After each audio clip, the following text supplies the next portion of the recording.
English 322 students. This is your professor.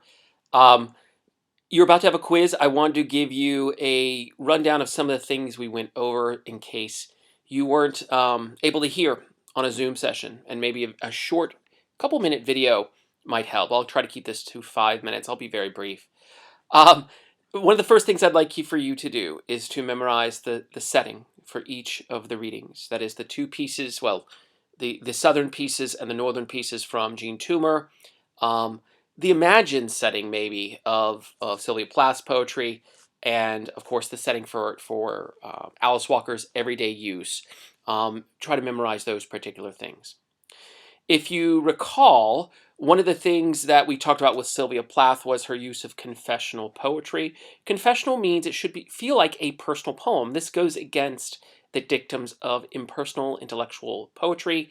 Think about how different a Wallace Stevens intellectual philosophical poem might be from Sylvia Plath confessing about her relationship with her father.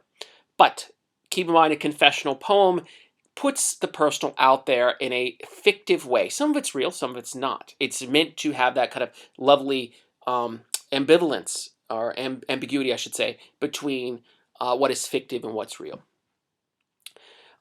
Note in Sylvia Plath's work, we talked about the greater analogy of daddy, the greater metaphor, literary conceit would be that her father is being analogized as a Nazi who's chasing her. She describes herself as a Jew chuffing off to Auschwitz.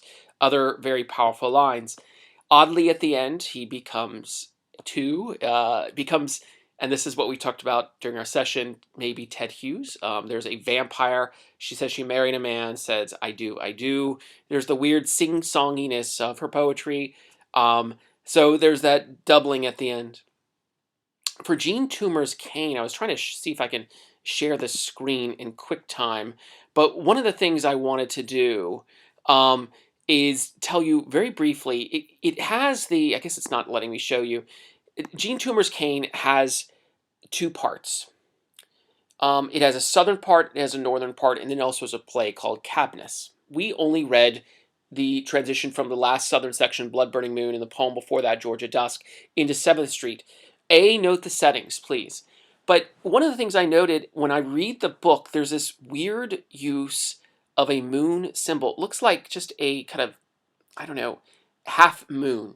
As you turn the pages of Cain, there are blank pages with moon symbols on them. Maybe this corresponds to Blood Burning Moon and the harvest moon that's there. Maybe this corresponds to some of the imagery. The moon usually connects people, even in the north, where blacks are disconnected from their southern heritage, according to Toomer, seemingly. There's often moonlight, or there's something they look at that reminds them of the South. So maybe there's something going on there.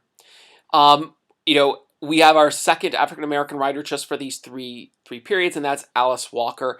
I'm guessing you know her from The Color Purple. You may have read some of her other short stories. She's very matrilineal. She has female models of transmission.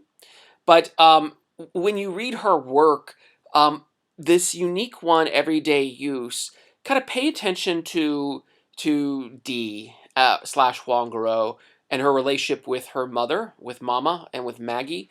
There's also interesting uses of disability. Maggie has some type of disability. Maybe it's from the burn, from the fire. But you note, again, once again, note the setting of the piece. B, it's told from Mama's perspective, so we get a very interesting portrayal of her imagined world at the beginning on a Johnny Carson episode versus her real life. She says she's a heavy-set woman. We don't know where the man is, right? We don't know where her husband he seemingly is gone. She is a single mother. All those particular things. So it's a very female-centered model of transmission. Matrilineal is what I associate with Alice Walker. So, I mean, you've got two southern pieces. You've got Plath, who's kind of a later 20th century writer who has a tumultuous life. So you've got three very interesting pieces for today. I think I'll end it there. I kept it under 5 minutes. Good luck with everything. Bye.